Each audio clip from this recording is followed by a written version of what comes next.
बेटा घर में घुसते ही बोला, मम्मी कुछ खाने को दे दो यार, बहुत भूख लगी है। ये सुनते ही रीता ने कहा, बोला था ना कि कुछ साथ में लेता जा खाने के लिए, कॉलेज सब्जी तो बना ही रखी थी।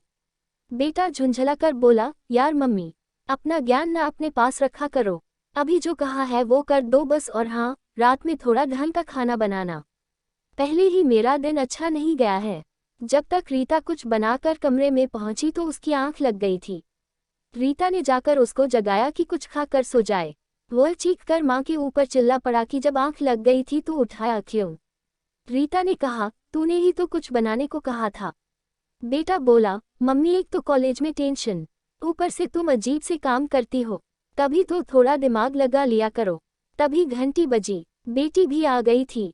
रीता ने प्यार से पूछा, आ गई मेरी बेटी, कैसा रहा दिन। वह बैग पटक कर बोली, मम्मी आज पेपर अच्छा नहीं हुआ। रीता ने कहा, कोई बात नहीं बेटी, अगली बार अच्छा कर लेना। बेटी चीख कर बोली, अगली बार क्या ठीक करूंगी, रिजल्ट तो अभी खराब हुआ ना। मम्मी यार तुम जाओ यहाँ से, तुमको कुछ नहीं पता। रीता उसके कमरे से भी निकल आई।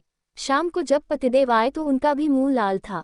थोड़ी बात करने की कोशिश की, उनकी परेशानी जानने की कोशिश करने लगी तो वह भी झल्ला कर बोले, यार मुझे अब तुम तंग न करो, मुझे अकेला छोड़ दो, पहले ही बॉस ने आज क्लास ले ली है और अब तुम भी शुरू हो गई। रीता जाने कितने वर्षों से यही सब सुनती आ रही थी। सबके क्रोध, चिड़चिड़ेपन और झल्लाहट को उतारने की जगह वही तो थी। वो आहत हो उठी, उदास होकर अकेले बैठ सोचने लगी, हम औरतें भी ना गजब की बनी हैं। दुनिया की चिंता हमें रहती है मगर अपनी चिंता ही नहीं रहती, हमें अपनी ही इज्जत करवानी नहीं आती।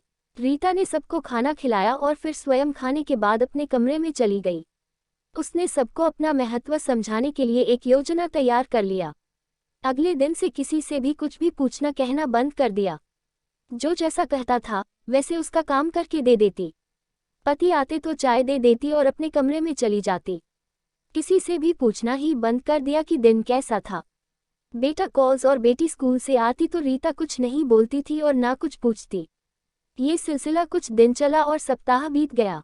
रविवार के दिन उसके पतिदेव बेटे और बेटी को साथ लेकर रीता के पास आए और बोले, तुम्हारी तबीयत तो ठीक है ना, आखिर हुआ क्या है जो इतने दिनों से चुप हो। बच्चे भी हैरानी से देख रहे थे। थोड़ी देर चुप रहने के बाद रीता बोली, मेरी तबीयत बिल्कुल ठीक है। हुआ क्या है, जब तुम लोगों को मेरे बोलने पर परेशानी होती है तो मुझे चुप ही तो रहना चाहिए कि नहीं। सभी चुपचाप रीता को देख रहे थे।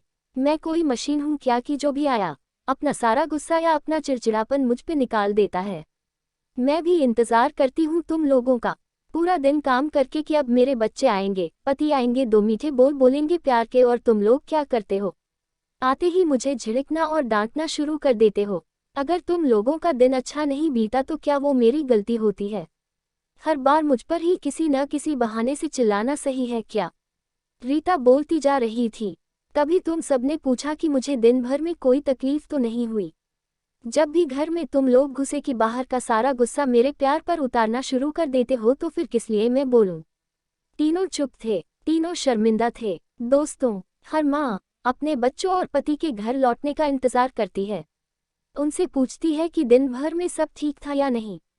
लेकिन कभी कभी हम उनके प्यार और लगाव को सहज उपलब्ध मानकर केवल उपेक्षित ही नहीं करते बल्कि यह भी मान लेते हैं कि इनका काम ही बिना शर्त प्यार देना है। हर चीज का गुस्सा उन पर निकालते हैं, बिना समझे बूझे झिड़क भी देते हैं।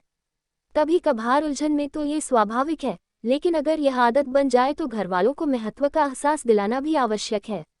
सभी महिलाओं को समर्पित, तुम खुद को कम मत आंको, खुद पर गर्व करो, क्योंकि तुम हो तो थाली में गर्म रोटी है, ममता की ठंडक है, प्यार की ऊष्मा है तुमसे, घर में संझा बाती है, घर घर है, घर लौटने की इच्छा है।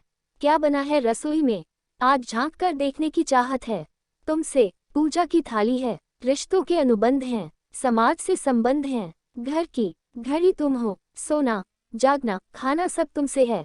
त्योहार क्या होंगे तुम बिन, तुम ही हो दिवाली का दीपक, होली के सारे रंग, विजय की लक्ष्मी, रक्षा का सूत्र हो तुम, इंतजार में घर का खुला दरवाजा हो, रोशनी की खिड़की हो, ममता का आकाश तुम ही हो, समंदर हो तुम प्यार का।